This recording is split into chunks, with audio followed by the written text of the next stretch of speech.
Hello and welcome to the Green Outdoors podcast. My name's Kyle. I'm AJ. I'm Ryan. And in the studio today, we have Mike and Dylan. Now, I actually met Dylan. We'll start with him. I met Dylan through Ted Nugent in a way, as Ted Nugent is one of the greatest promoters ever. So if you're friends with him, he will always be promoting you, and he's always talking. Yeah. So he's always helping his friends out. And Dylan, you have a production company. Yeah, so I've always just filmed stuff, since I was little. And then, I love hunting, so I figured I'd combine them. Yeah. So that's the main thing I film, is hunting and fishing. Okay. And then, I started my own company, Gunn's Outdoors Pills, because my last name, Gunningham. But then I actually met Mike, and that's kind of when everything kind of started to take off a little more. Yeah, and to jump into Mike then, too, Mike, when you and I met, we met at the Mid-Michigan SCI chapter dinner. And you came over and you expressed to me that you were blind and you hunt. And I was immediately engaged in that conversation because that's one of the more fascinating things I've heard is like we rely so heavily on our sight when hunting that to just have that variable taken away from you and the fact that you still do it, starting there was just interesting to me. And I want to do your story justice. And because I know a lot of the ins and outs of it, for the audience's sake, I want to start back to the beginning. So tell me about who you were before the accident, what happened, and then we'll move into what you've created. Well, my dad, Hank Gates, had his own construction business, and it was called Hank Gates and Son, and I was the son. I was the sales rep for the company. And the day I got shot, I lost everything, my job. And when I was in the hospital, I was laying there thinking, I'm not going to be able to do anything anymore. I won't be able to hunt. I won't be able to fish. I was afraid I'd fall out of the boat and not know which way was up. And when I was laying there in that hospital bed, I kept thinking about the year before I got shot. I was sitting in a tree stand one day, and I had 2 deer come into a carrot pile, and I was bow hunting. And it was right at that time of night where it was almost too dark to shoot, but I could still see them. They were standing right there, not 20 yards from me. And they were eating the carrots, and I thought, I looked through the scope, and I couldn't see the deer, but I could see the carrots through the scope. It was one of those cheap old plastic scopes with crosshairs. And yeah. I aimed at the carrots. I moved the bow over about 18 inches. I lifted up about 18 inches. I took a Hail Mary shot at them deer, and I got them. And I kept thinking in the hospital, I got that deer, and I couldn't see him. And I thought, if I could get a deer to come and stand in one exact spot in the woods, I can still hunt. So before I left the hospital, I already knew how I was going to bow hunt. Yeah. It's funny. It's like you care so much about hunting that, and you realize it too. Like obviously, it's my career and what I do for a living. But even before it was like that's where all my free time went. Right. And you like to lose that thing you're so passionate about had to be terrifying. Are you comfortable with talking about what happened as far as like the accident itself, or would you rather skip that? No, I'm good with that. Okay. So what led to you being blind? Because you weren't born that way. No, I got shot by a double barrel 12 gauge with a defective safety. I always hated that my best friend was holding the gun. He just touched the safety and bang, the gun went off and I was there. And I ended up catching that lead. And when I went in the hospital, they operated on me for 27 hours. I got hit pretty darn hard. Matter of fact, I still got my front teeth in the back of my neck.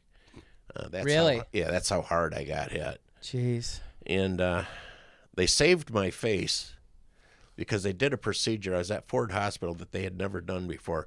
They actually tied beard hairs together. Really? So they didn't have to use no stitches.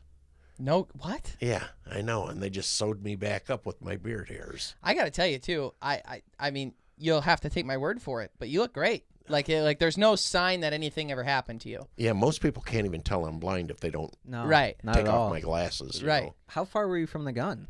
Oh, shoot. 35 feet, maybe? Okay. Oh, wow. So you were a good distance away. Yeah, but it was a number 6 shot high brass, and the double barrel 12 gauge, the barrel that went off was the full choke side. The wad hit me just below my nose. Jeez. So, I mean, it really whacked me. Did you know what happened as soon as it happened, or what? No. Did it knock you out? No. I knew something was wrong. I didn't know what it was. My ears were ringing really bad, like a firecracker went off too close. Right. Okay. And when I took my hand and slid up to my head, I felt my skull. I thought, whoa, dude, you got a problem. And I yelled to my buddy that I got hit, and he come running down and grabbed me. And it was the first time I ever heard my dog howl. And Oh, so your dog had to have known something. oh, yeah, he was right there. Oh. And we got in the truck, and it was a snow blizzard. It took us about an hour to get to the closest hospital. What a car ride. Oh, man. You're not listening to any radio on the way there. No, heck no. Kevin's crying. I'm so messed up that I can't even think straight. I'm telling him I can't see, and he's telling me it's because I got all the blood in my eyes, and I'm sitting there thinking I could still see something, but no, I was total. And It was all black. all black. Do you remember the last thing you saw? I remembered when I heard his gun go off, I jerked my head, and I just seen him for just a second, and then everything went out. Okay. And because I whenever we hunted together, I was always, if anybody should have got shot, it should have been him. Because I was going to say that. I was a reckless one. Okay. I mean, I would carry my gun off safety. He was always Mr. Safety. Okay. I always would get the fastest shot. I mean, I shot a rabbit one time that my dog wasn't 4 inches behind on a full run. I shot that rabbit so fast that the dog ran right over top of the rabbit, and then he stopped and he was looking like, where'd he go?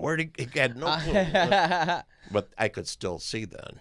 Yeah. But that was just an explanation. I was always... You were the risk taker. I was a risk taker.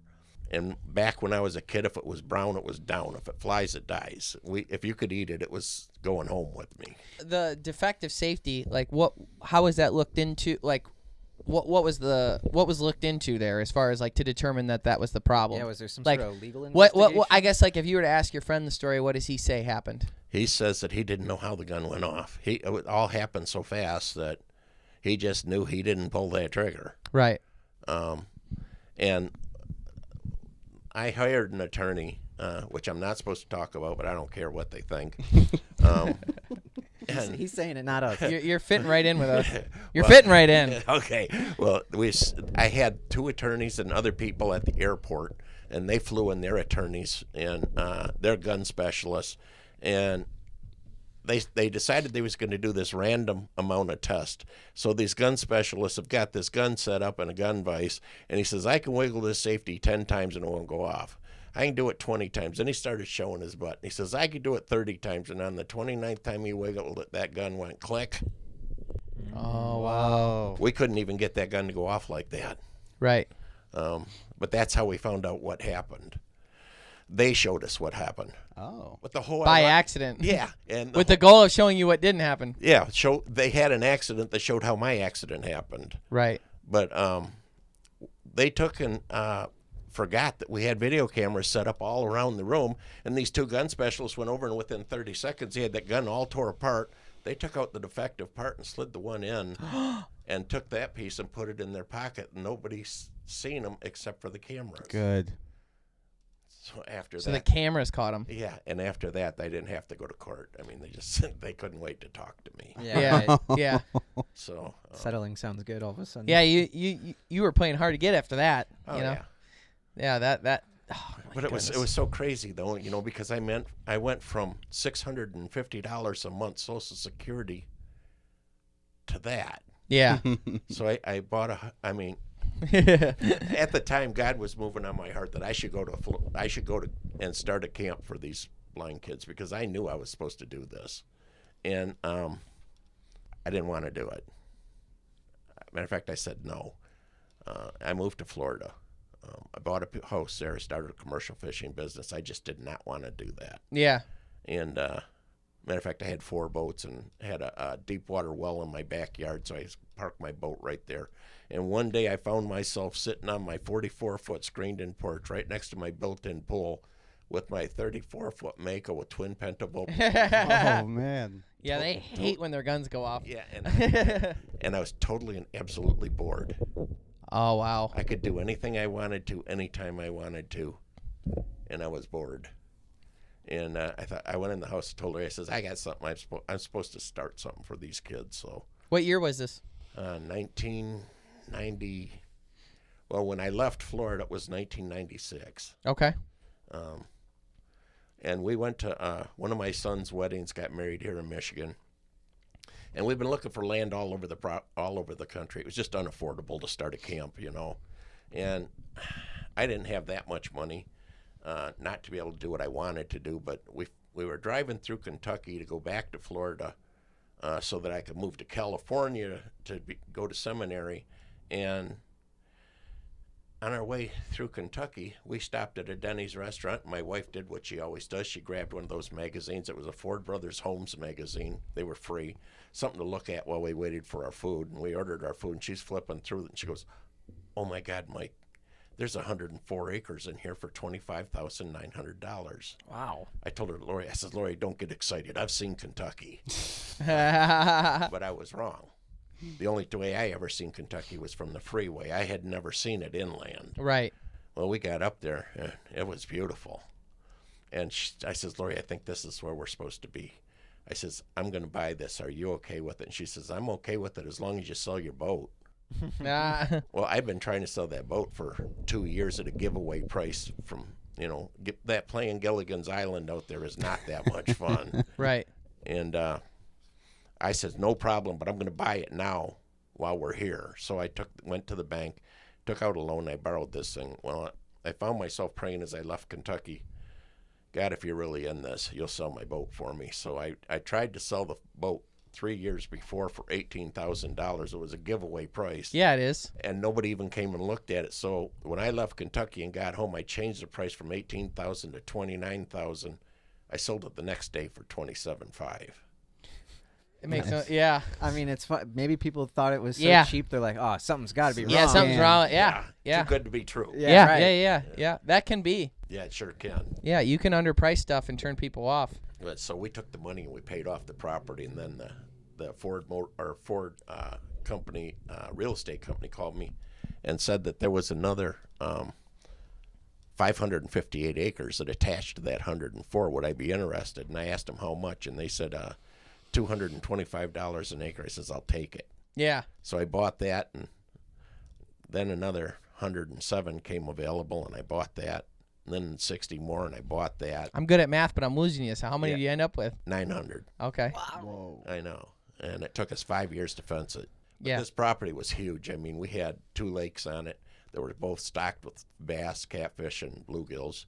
And the lodge was huge. The Quonset hut, the fish house, the garden house, the greenhouse, the 16,000 square foot horse barn. We had a 10,000 square foot Quonset hut with apartments in it, and then our house was massive.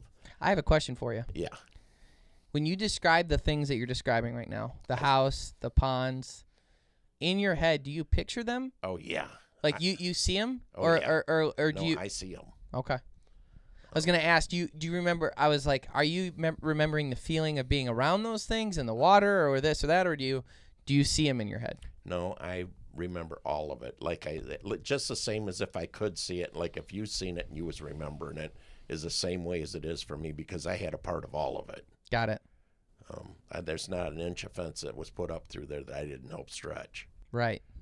Them ponds we put in were big, but we put them in with a dozer. I designed the spillway. I just was so invested in the whole thing. And people say, "Man, Mike, you made all this money off that by selling it." Well, they don't realize I worked there 25 years without a paycheck. Right. Right. So, I mean, and then when I started that foundation, everybody says, "You'll never get people to donate to help you do something like this for blind kids and people in wheelchairs to go play." Hogwash. Yeah. People just, when they seen what we were doing and seen how serious we were, they got seriously involved. So tell me about the foundation itself, what it's meant to do, what it did, what the original vision was when you were building all that stuff out. Well, the original vision was I was going to have the land and the property for them to hunt and fish on.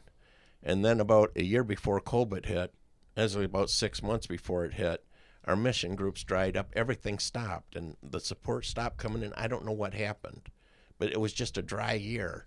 And Lori says, "Mike, we can't do this without the funds." And she was right. We had so much then that it took a lot of money to keep it running. Sure.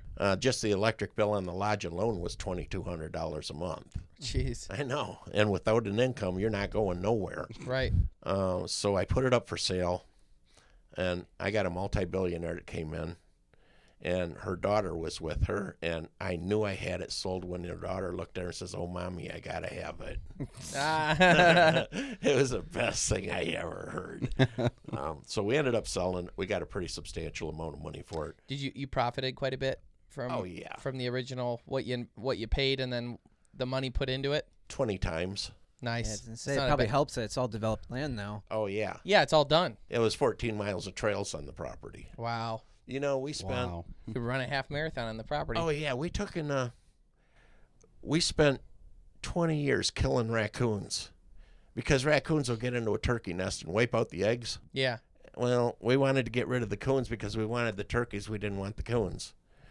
It's so ironic that the lady who bought the property, the reason she bought it was to set up a raccoon sanctuary. I couldn't believe it. But, Okay. Yeah, that's heartbreaking almost. Yeah, that was. You know, I mean, it just let. But for 20 times the money, you like raccoons. Well, yeah. Yeah. I love them now. Yeah, you were saying that. You basically created the property so that kids could come there and have an opportunity to hunt and fish and have a good time Right. that were blind. Right. Now, Or in wheelchairs. or in wheelchairs. Okay. Yes. How does that continue on? Because your mission didn't stop there. No. What we did is I took enough of the money so that Lori and I could survive, and then I gave the rest of it to the foundation, Okay. which was about 75% went to the foundation. Okay. That money we invested in Charles Schwab. We took and we put it in bank accounts with high yield interest rates through money market accounts. And So you've been saying. I take that money and I invested in these kids. And what we did, like last year alone, we took we had 2 kids shoot bull elk. We had 5 kids shoot cow elk. We had 1 kid shoot a red stag. We shot 5 whitetails, 5 buffaloes, and 1 wild boar. Okay. And we ended up taking 11 charters, and I think we had anywhere on the average of 5 to 6 people on the boat. So we did 11 charters last year on Lake Michigan salmon fishing. And that's how I met Dylan. Was we were over at Paradise Trophy Ranch, and we're doing this huge hunt with all these kids coming in and out, and I needed a videographer. And Mike Hall and Sam Reed over there told me about Dylan, and I asked him if he'd come over and do some video, and he never left. So. Yeah. That's awesome. My first hunt I've ever filmed in my life was Mike. Yeah. Really? Didn't even own my own camera. Really? I borrowed someone's camera. In order to film it. That's awesome. Very cool. What was the pitch like to get you to go out there? So it was weird. Like, and I always say everything happens for a reason. So Sure. I reached out to probably 300 ranches around the country, saying I'll do it for free. Just let me come film some hunts. And I was actually driving a group of Amish in the middle of nowhere, and I passed Paradise Trophy Ranch. Never even knew it existed. And I emailed him, and the owner got me in touch with Sam, which is the manager there. And he's like, "Yeah, I got some disabled people. Do you want to come film them shoot elk?" So I was like, "Well, yeah." Yeah. And then that's how it. No kidding. Yeah. Very cool. Mike there. stole me from him a little bit. Yeah. Yeah. The Greenway Outdoors is brought to you by Ram Trucks, built to serve. Bass Pro Shops and Cabela's, your adventure starts here. Savage Arms, better comes standard. Nosler Ammunition, world's finest bullets, ammunition, and brass. Boss Shot Shells, superior made and American made. Carlson's Choke Tube's the only choke tube we've ever purchased. Onyx Hunt, know where you stand. If you want to be here, it all starts here. At Bass Pro Shops and Cabela's, we have the widest selection of the quality brands you love to get you outdoors. Whether you're a seasoned pro or just starting out, our friendly, knowledgeable outfitters will help you find the right products for your next trip. Shop with confidence with our low price guarantee. Plus, club members save even more on great gear with exclusive member pricing. Bass Pro Shops and Cabela's, voted America's best outdoor retailer.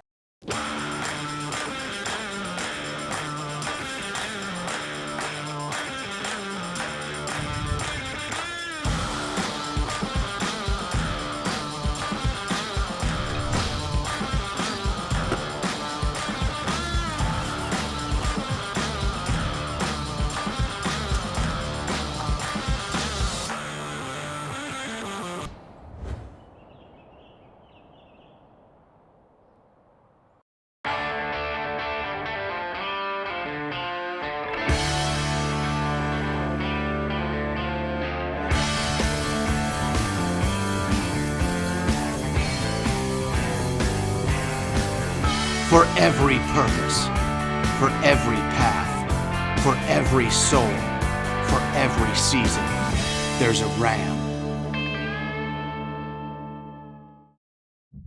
Legends aren't born, they're created. Introducing Impulse from Savage, the all-new American-made straight-pull bolt-action rifle. Unmatched innovation, fast reloads, maximized efficiency, repeatable accuracy. Welcome to American Straight Pull, only from Savage. Mike, it's cool that you knew that filming is so important, because right now, if you want to move any idea or product or company forward, it takes media content. Yes, I mean, it does. 100%. People are consuming it 24 hours a day, 7 days a week. Right. I almost wonder what kind of advantage you have, Mike, in the fact that you're not watching this stuff all the time, where everyone's nose is in their phones. From the year you lost your sight to now, you'd be shocked to see no one's ever not looking at that phone. Oh, yeah. I mean, it's like they carry it around with them and they're holding it in front of their face. They'll be waiting in a line to get on a ride at Disney World, and they'll be looking at that damn phone. I know. They just idiots. But it keeps them, it keeps people distracted. Whole world's distracted. So it's no surprise to me that you've been so successful, because you don't have those distractions like some other people do. When I got shot, the year I got shot, it was 1989. The year I was born. Nobody even had cell phone. Nobody. I didn't know anybody who owned a cell phone. Right. There was a couple of people who had those bag phones, Yeah. but even only rich people had them. And computers, only banks had them. Yeah. I didn't know anybody that had that stuff. Right. Today, everybody's got it. Yeah. It's so amazing. But the media content is so important. So you talked about some of your accolades of what you accomplished this year with your nonprofit. In order to give the audience like a really blunt look at what does the nonprofit do, how does it raise money, and what are your expectations of this coming year? Well, so far, we haven't tried to raise money. Okay. We're working off the proceeds of what we sold and what we invested. Okay. Last year, we spent $152,000 on these kids. We had one girl, though, that we brought in. It was our first girl ever. Her name's Angel. And she was scared of the gun.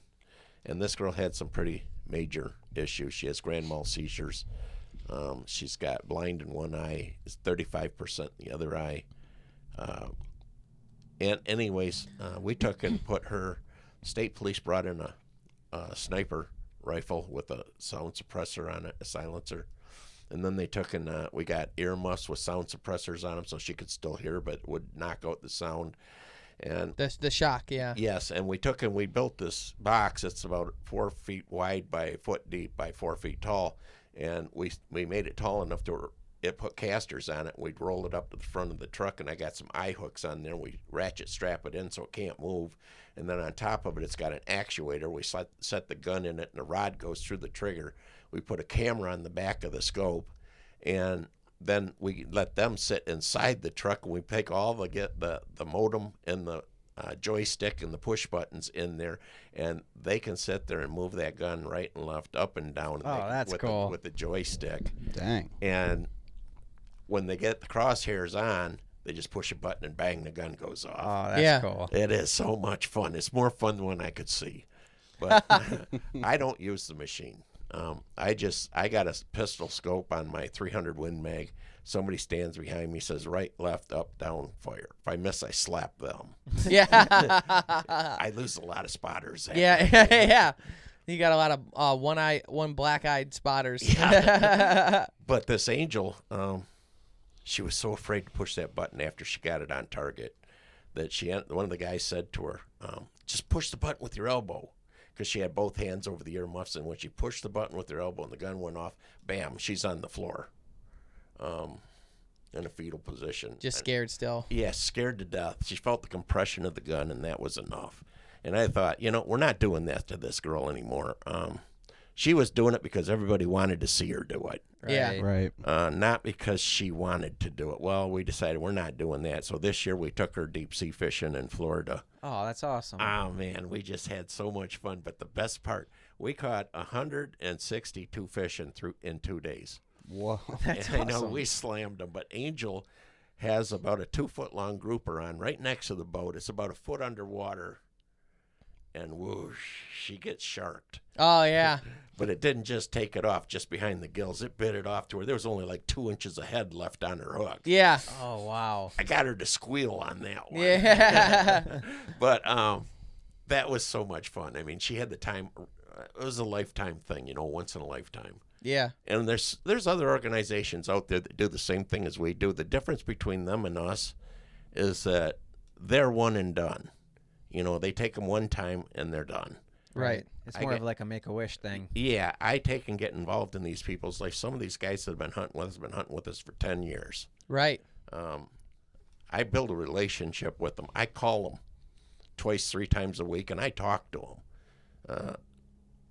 These people, they don't have you have an accident happen to you, like what happened to me at 32 years old, and your friends will disappear like smoke on the wind. Really? Really? I lost them all but 2. What do you have any reason why? Mm-mm. It's just Just a fact of life. it's just difficult to help you, or that's how they look at it, or Well, one of my best friends he fell out of the bucket of a tractor and broke his neck, and he's a quadriplegic. yeah. And he was in a nursing home not 3 miles from my house, and I found it so hard to go visit him. And I love the guy. I mean, he was my really good friend. But what do I say to him when I get in there? Hey, Dwayne, what have you been up to? Right. What have you been doing? Right. I know what he's been doing. He's been in this stinking bed. Right. This year, 4 of our hunters were quadriplegics. 2 of them got bull elks. One of them got a cow, and the other one got a buffalo. So, I mean, it was so much fun. Right. The people that I surround myself with, and I guess this is more of like a life lesson that you're being taught too, is like the 2 guys in the room with me here right now, we would die for each other. Yes. You know what I mean? And that's where I think that's the separator in life too. It's like who you surround yourself with. You said all but 2. So you know the difference of those 2 people. Oh, yeah. And it's like that's what I mean, is like I don't want to spend time around people that wouldn't die for me just like I would die for them. You know what I mean? I don't need new friends. I don't either. I got plenty. Yes. You got plenty with the 2. That's you right. know? And they just wouldn't leave me alone.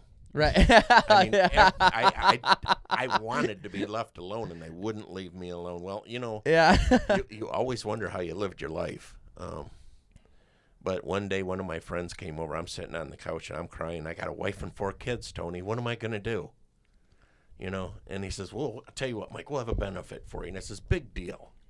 So you raise $1,000 for me. I'm blind for life. Right. He didn't. I like listen. your realist approach. Well, he didn't listen to me. And he went around town and he had his own construction business. He used to be our competition. Competition turns into nothing when something like this happens. Of course. And he had this magnetic sign that he drug all over town, said Gates Family Benefit. It was over in Port Huron, Michigan. And the night of that benefit came, and 2,500 of my friends showed up. Wow. And they raised $43,000 for me in 3 hours. Wow. And I thought, God, if my friends can gamble on me, I'm going to do a little gambling myself. And I rolled the dice on the stock market. I doubled my money in about 3 months, and I grabbed it out of there and says, whoa, that's too scary. Yeah. If you can make it that fast, you can lose it that fast. Yeah. Yeah. Wow. So then I started buying the nicest or the worst house in the nicest neighborhood and started flipping homes before anybody ever did it. Yeah. Next thing you know, I was getting to have a substantial amount, and it was all downhill from there. I mean, it went really good for us, and we just kept investing and running and resting and running until eventually we had enough money to build this camp. Right. Wow. So you, at SCI, you kind of got into it telling us how you reapproached hunting for the first time and your techniques behind that. I think people would find that really Yeah, I think the interesting. machine's cool, like what you're doing with the nonprofit, but how did you do it? Because you're talking about archery hunting. well, yeah, I was, I practiced. I started thinking about that deer that I shot that I couldn't see. And when I got home out of the hospital, I just put a step ladder up against the house on this, where I had a room that was a 1-story house. And then I went to the side of the house where it stuck out a little bit, where there was a dormer. I started nailing this. It was actually a hammock bracket. I don't know where it even came from, but it was a piece of pipe in the shape of a hook, and I put it on there and I braced it to where it couldn't move up and down. And then I put my right elbow in it and I drew my bow forward, and I had the kids cut me a 2x4 at a certain length, and we screwed it to the roof, and I put some brackets on it so it couldn't move. Then when I took the quiver off the back of my bow, I would draw it forward and set the quiver bracket on top of the 2x4, and I started practicing shooting arrows into 2 bales. We had to keep moving the bales to where I could hit them. And once we got it into a place where I was pretty steadily hitting them, then I thought I was set. But I mean, I was pretty wild. In the beginning, I shot an arrow halfway through my neighbor's garage door. After a while, the neighbors would see me climbing up there. You could hear them screaming for their kids. Getting the dog inside. Yeah, buddy. But I had a friend who owned a bow shop, and we built a portable one with wheels on the back and a handle on the front. Had a seat on it and the hook and the joystick in the front. And I practiced with that, and I literally shot thousands of arrows until I could stick 50 in a row in the size of an orange at 35 yards. That's awesome. And then I went up north Michigan, and I built the same thing up in a tree.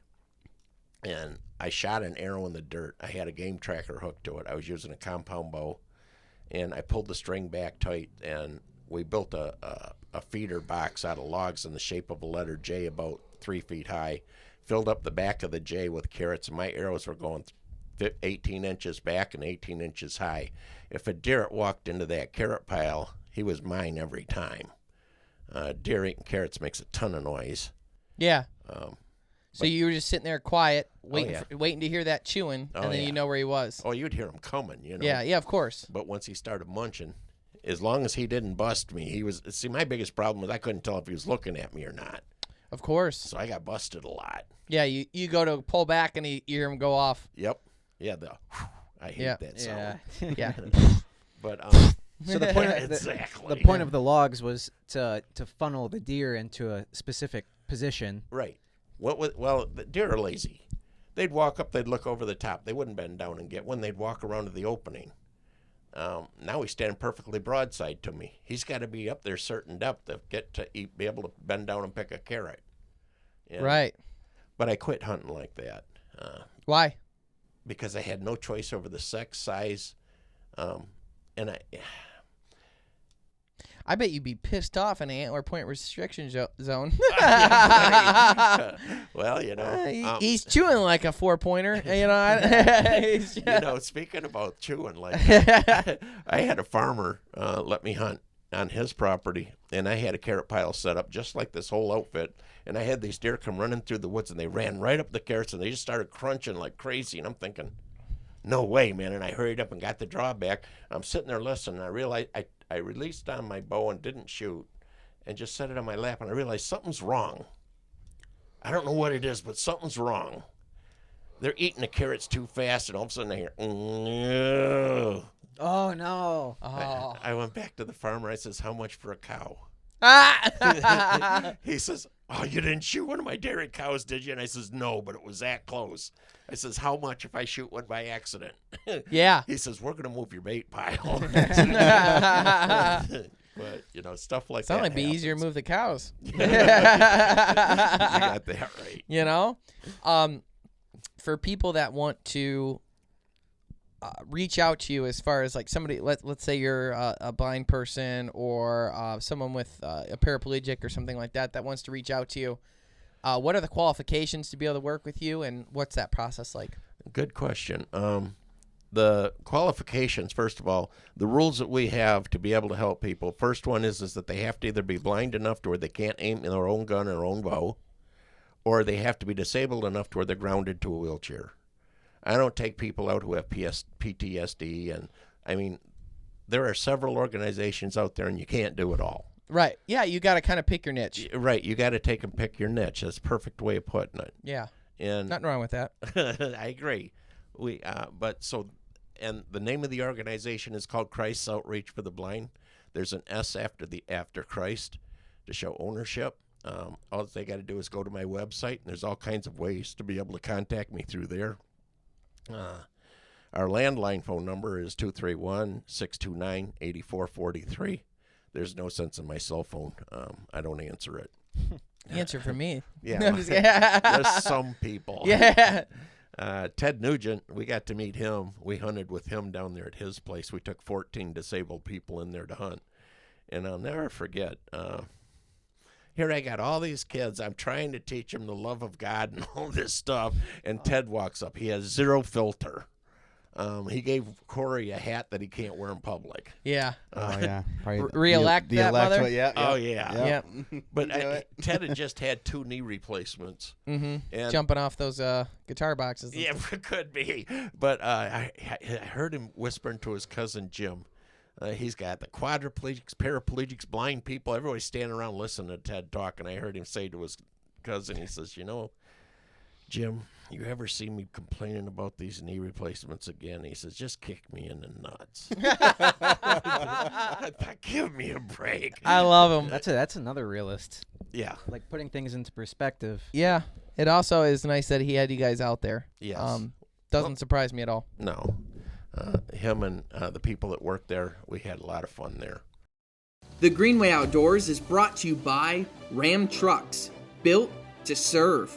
Bass Pro Shops and Cabela's. Your adventure starts here. Savage Arms, Nosler Ammunition, Bosch Shot Shells, Wilderness Athlete, fuel for the rugged, Tracker Boats, fish the finest, Eagle Fishing, designed for the savvy angler, Rufus Teague barbecues, snacks, and spices, Rectech Grills, it's more than a grill, it's a way of life, Sea-Doo, make your own waves, LEM Products, motivating people to hunt, process, and prepare their own food, Quiet Cat, the leader in electronic bikes for hunting, fishing, camping, and exploring.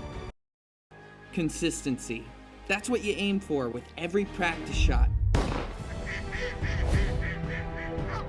So when you're out in the field, you get that same consistency every shot. With Carlson's choke tubes, consistency is what you'll get. Our choke tubes are long-lasting, high quality, and made right here in the USA. Carlson's choke tubes, pattern tested, hunter approved. Find out more at choketube.com. Are you anxious to get going? Knowing that the clock is ticking and time truly is the most precious commodity in the world?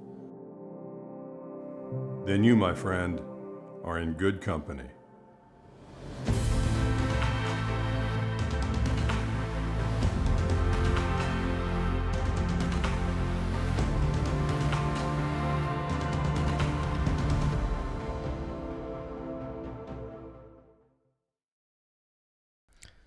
And one thing I like about taking these kids on these high fence hunts is that everybody gets one. Yeah. And people think it's like shooting fish in a barrel. Yeah, right. Yeah, right. They ain't done it. Yep. Come on out. We'll show you. And that's what's funny too is like, don't get me wrong, high fence. The advantage you have is that you know that the animals are in there. That's right. You know, you can't deny that. Yep. But they also know that you're in there. That's right. And that it creates a difficult. People think of it as like literally fish in a barrel or whatever it might be. But at the end of the day, getting those animals to do what you want them to do when they know what you want them to do is not easy. And on top of that, get bent. We want kids to be able to, these kids are blind and paraplegics and everything else. Yeah. And like, we already have a contraption to get them to shoot it. It's like, we're creating an environment so that they can have that experience that they can't have like a normal person. They can't get dropped off by a helicopter somewhere. You know what I mean? Exactly. We're not like Ted. We can't afford to spend $10,000 to go shoot pigs out of a helicopter. Right. With Right. a machine gun. Right. and it's another It's an idea to kick around, but yeah, I get what you're saying. No, I have thought about it. Yeah. See, I actually found a helicopter in Texas for $850 an hour. Okay. I talked to some guys that use that, and they said that in an hour they got 130 pigs. Yeah. What do you do with 130 pigs, Yeah. Yeah, that's a question. What are you guys doing with all the meat? I give it to them. Awesome. Most of these guys, if they had to go to the store and buy a T-bone, they couldn't afford it. Okay. But when we're done hunting with them, their freezer's full. I love that. I know. I love that. I do too. That's my favorite part about it. I get more excited when they shoot one than when I do. Do you guys, I'm just curious too, is like offer any ideas or recommendations as far as the cooking of them goes to those kids? Oh, yeah. There's all kinds of ways to cook it. Yeah.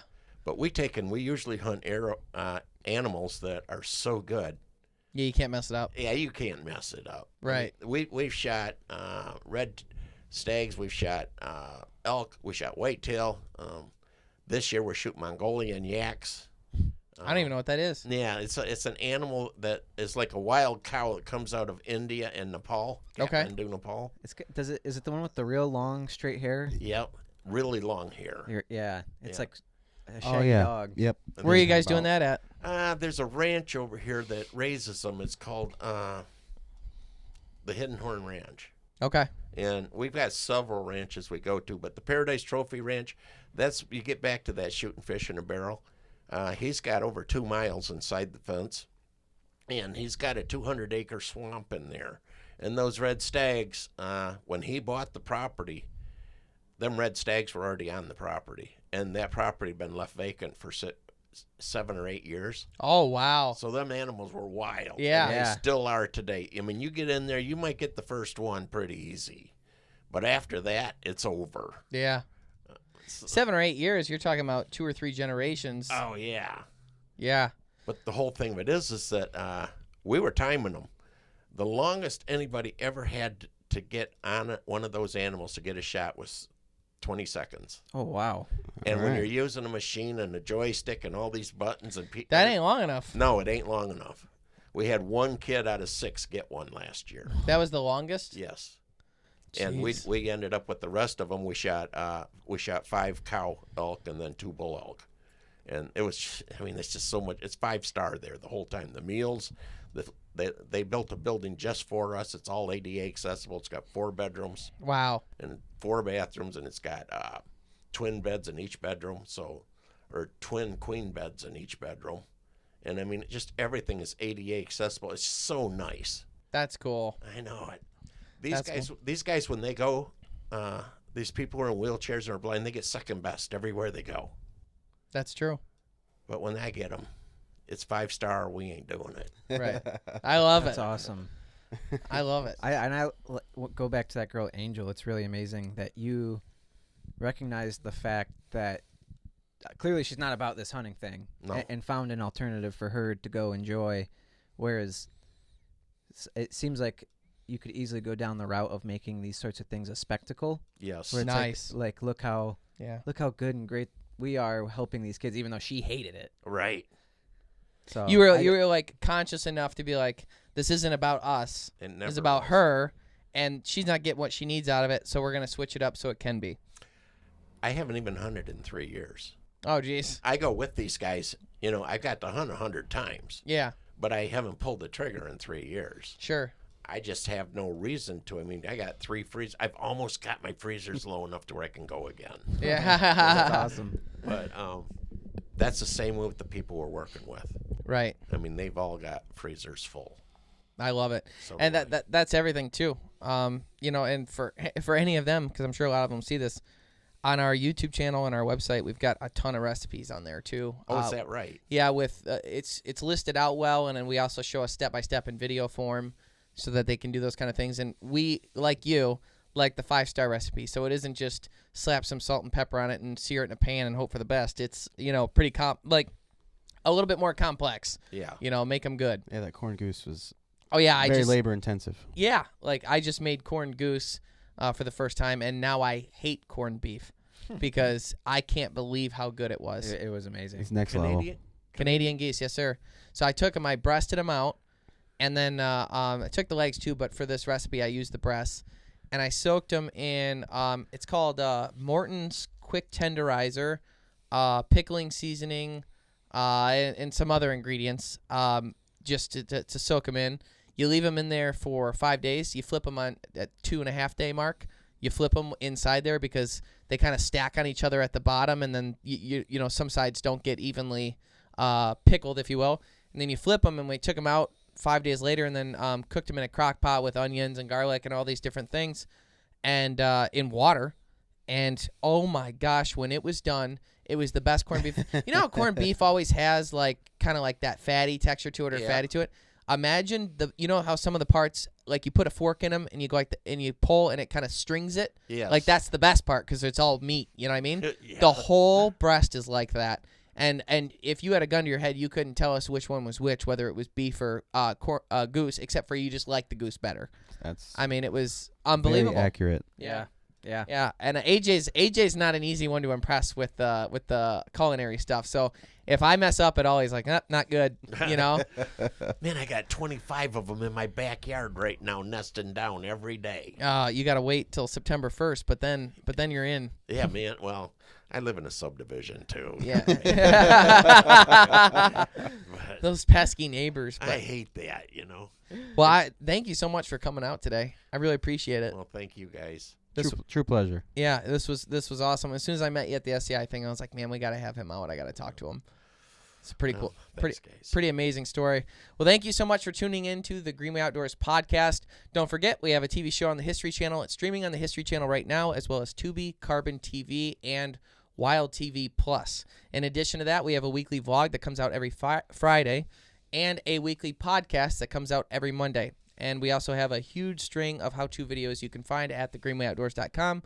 Thanks so much for tuning in, and stay green.